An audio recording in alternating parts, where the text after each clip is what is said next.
नमस्कार भाई, सभी को एक बार फिर से आपका हार्दिक स्वागत है आपके अपने YouTube channel GK by Mohit पर।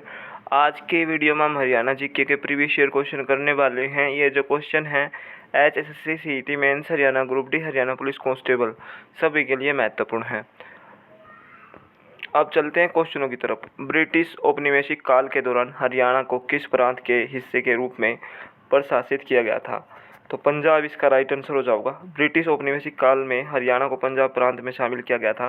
1857 की क्रांति के पश्चात उत्तर पश्चिम हरियाणा का अधिकांश क्षेत्र पंजाब प्रांत में शामिल कर दिया गया था। प्रशासनिक दृष्टिकोण से हरियाणा को दिल्ली डिवीजन व हिसार डिवीजन में बांटा गया था।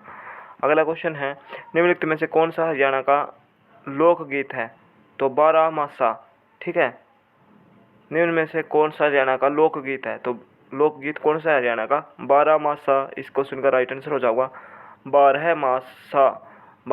बारह मासा हरियाणा का एक प्रमुख लोकगीत है। इसके अलावा हरियाणा में प्रेम व तकरार के गीत, खेती बाड़ी के गीत व सैनिकों से संबंधित गीत भी गाए जाते हैं। अगला क्वेश्चन है, हरियाणा किस लिपि से उत्पन्न हुई है? हरियाणवी किस लिपि से उत्पन्न हुई है? तो देवनागरी लिपि। हरियाणवी भाषा की लिपि देवनागरी है। हरियाणवी भाषा बोली का लोक भाषाई स्वरूप खड़ी बोली का पर्याय माना जाता है। हरियाणवी भाषा की उत्पत्ति खड़ी बोली या कोरवी भाषा से मानी जाती है। अगला क्वेश्चन है, हरियाणा में निम्नलिखित में से कौन सा हवाई अड्डा है? तो हिसार एयरपोर्ट इसका राइट आंसर हो जाएगा। हरियाणा की राजधानी चंडीगढ़ में अंतर्राष्ट्रीय हवाई अड्डे व हिसार में घरेलू हवाई अड्डा अवस्थित है। हिसार हवाई अड्डे का विस्तार अंतर्राष्ट्रीय हवाई अड्डे के रूप में किया जा रहा है।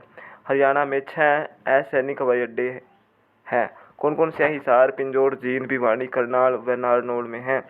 अम्बाला एयरबेस की स्थापना 1948 में हुई थी। सिरसा एयरबेस की स्थापना 1964 में हुई थी। राजा नाहर सिंह एयरबेस फरीदाबाद की स्थापना कब हुई थी? 1947। महेंद्रगढ़ नारनौल के निकट बाछौद में 2010 में Rajiv Gandhi aero sports centre शुरू किया गया था। यह देश का पहला राष्ट्रीय एरो स्पोर्ट्स सेंटर है। अगला क्वेश्चन है, निम्नलिखित में से किस अनुशासन में हरियाणा सबसे प्रसिद्ध था? तो किस अनुशासन में हरियाणा सबसे प्रसिद्ध था भाई? कृषि विभाग होगा इसका आंसर। रुक जा भाई, हाँ, खेल इसका राइट आंसर हो जाएगा। ठीक है, अगला क्वेश्चन है, निम्नलिखित में से कौन सा प्रसिद्ध क्रिकेटर हरियाणा का है? तो कपिल देव रामलाल निखंज का संबंध हरियाणा राज्य से है। इनका जन्म चंडीगढ़ में हुआ था और इन्हें हरियाणा हरिकेन के नाम से भी नहीं जाना जाता है कपिल देव को ही। ठीक है, हरियाणा को डैश की भूमि के रूप में जाना जाता है? तो रोटी। ठीक है, रोटी की भूमि के रूप में किसे जाना जाता है? हरियाणा को। अत्यधिक अनाज के उत्पादन के कारण हरियाणा को रोटी की भूमि के रूप में जाना जाता है। हरियाणा की वित्तीय राजधानी कौन सा शहर है? तो गुरुग्राम को हरियाणा की वित्तीय राजधानी व रोहतक को हरियाणा की राजनीतिक राजधानी के रूप में जाना जाता है। अहिरवाल की राजधानी रेवाड़ी। ठीक है, हरियाणा की प्रशासनिक राजधानी चंडीगढ़। बांगर की राजधानी उचाना जींद। हार्ट ऑफ हरियाणा कौन सा है आपका? जींद है। अगला क्वेश्चन है, हरियाणा में लड़ी गई प्रसिद्ध लड़ाई कौन सी थी? तो ये पानीपत की लड़ाई। ठीक है, 3 युद्ध हुए थे, तीनों थारे याद होंगे। ठीक है, अगला क्वेश्चन देख लेते हैं आप। हरियाणा गठन किस आंदोलन के कारण हुआ? तो पंजाबी सूबा आंदोलन। स्वतंत्रता के पहले हरियाणा पेप्सू अर्थात पटियाला और पूर्वी पंजाब स्टेट्स का हिस्सा था। 1948 में मास्टर तारा सिंह द्वारा अपने पत्र अजीत में पंजाबी सूबे की मांग की गई। यहीं से हरियाणा के प्रथम राज्य के रूप में नींव पड़ी थी। अगला क्वेश्चन है, हरियाणा के कौन से प्रसिद्ध प्राचीन कवि हैं? तो हरियाणा के कौन से प्रसिद्ध प्राचीन कवि हैं भाई? सूरदास का जन्म फरीदाबाद के सी गांव में 1478 ईस्वी में हुआ था। वल्लभाचार्य के शिष्य थे। ये किसके शिष्य थे भाई? वल्लभाचार्य के। कई बार इसमें एग्जाम में आता है ये क्वेश्चन। ये अकबर के समकालीन थे। सूरदास मध्यकाल के प्रसिद्ध संगीतकार थे। इनकी मृत्यु 1583 में हुई थी। हरियाणा का एकमात्र हिल स्टेशन कौन सा है? तो ये मोरनी। ठीक है, मोरनी इसका राइट आंसर होगा। हरियाणा राज्य का एकमात्र हिल स्टेशन पंचकुला के पिंजौर में मोरनी की पहाड़ियों में अवस्थित है।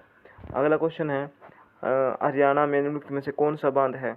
तो ओटू बैराज इस क्वेश्चन का राइट आंसर होगा।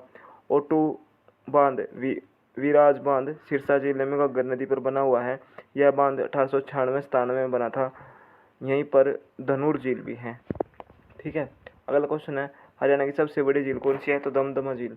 हरियाणा की सबसे बड़ी झील दमदमा झील है। यह गुरुग्राम जिले में स्थित है। झील पर लगभग 3000 एकड़ में झील यह लगभग 3000 एकड़ में विस्तृत है। इस झील का निर्माण अंग्रेजों द्वारा 1947 में कराया गया था।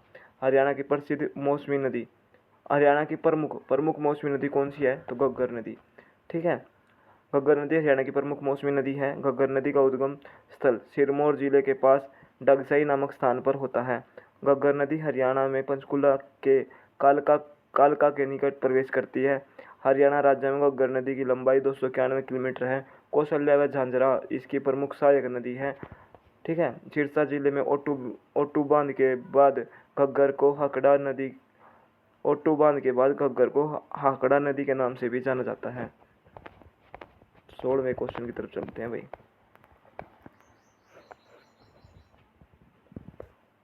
अगला क्वेश्चन है हरियाणा विधानसभा में अधिकतम कितने मंत्री हो सकते हैं? तो 14 इसका राइट आंसर होगा भाई। आधुनिक हरियाणा का वास्तुकार किसे माना जाता है? बंसीलाल घेया। आधुनिक हरियाणा का वास्तुकार चौधरी बंसीलाल को माना जाता है। इनका जन्म 26 अगस्त 1927 को गोलागढ़ भिवानी में हुआ था। बंसीलाल ने 1991 में हरियाणा विकास पार्टी का गठन किया था, जिनका चुनाव चिन्ह जो क्या था? लड़का लड़की था। इस पार्टी का विलय कांग्रेस में 14 अक्टूबर 2004 को कर दिया गया था। अशोक का स्तंभ मूल रूप से कहाँ स्थित किया गया था? तो अशोक का स्तंभ मूल रूप से कहाँ स्थित किया गया था? अम्बाड़ा। अशोक स्तंभ सबसे बड़ा की स्थापना अम्बाड़ा जिले के टोपरा नामक स्थान पर की गई थी। इस स्तंभ लेख पर अशोक के 7 अभिलेख तथा विग्रहराज के 3 अभिलेख अंकित हैं। इसको दिल्ली के पुराने किले में 14वीं शताब्दी में फिरोज शाह तुगलक ने रखवाया था। यह अभिलेख 13 मीटर ऊंचा है और 1 मीटर का मंच बना हुआ है। यह बलुआ पत्थर से बना है। हरियाणा में लगने वाला मेला निम्नलिखित में से कौन सा है? तो गोपाल मोचन मेला। यह मेला हरियाणा के यमुनानगर जिले में लगता है। हरियाणा मूल रूप से एक डैश राज्य था, तो ये कृषि। हरियाणा मूल रूप से कृषि प्रधान राज्य है। राज्य के भौगोलिक क्षेत्रफल का लगभग 86% भाग खेती करने योग्य है। 81% भाग पर खेती की जाती है। 7% भाग बंजर है। ठीक है, तो ये थे भाई टॉप 21 क्वेश्चन हरियाणा जीके के। तो वीडियो बढ़िया लगे तो शेयर कर दियो। जय हिंद, जय भारत। अपना ख्याल रखो, पढ़ते रहो। और जिस भी भाई बहन ने साइंस में दिक्कत हो, मैंने भाई प्ले लिस्ट बना दी है NCERT साइंस। ठीक है, वो प्ले लिस्ट चेक कर लियो। उसमें हमने क्लास 6th की भाई मैंने कंप्लीट कर दिया है। आज हम 7th की स्टार्ट कर देंगे NCERT साइंस। तो प्ले लिस्ट जरूर चेक करा करो। और जिसने हरियाणा जीके के ज़्यादा से ज़्यादा प्रीवियस ईयर क्वेश्चन करने हैं, प्ले लिस्ट में मैंने एक प्ले लिस्ट बना रखी है भाई, 6-7 हज़ार उसमें क्वेश्चन मैंने करवा रखे हैं, वो भी देख लिया करो। तो जय हिंद, जय भारत। अपना ख्याल रखो, पढ़ते रहो।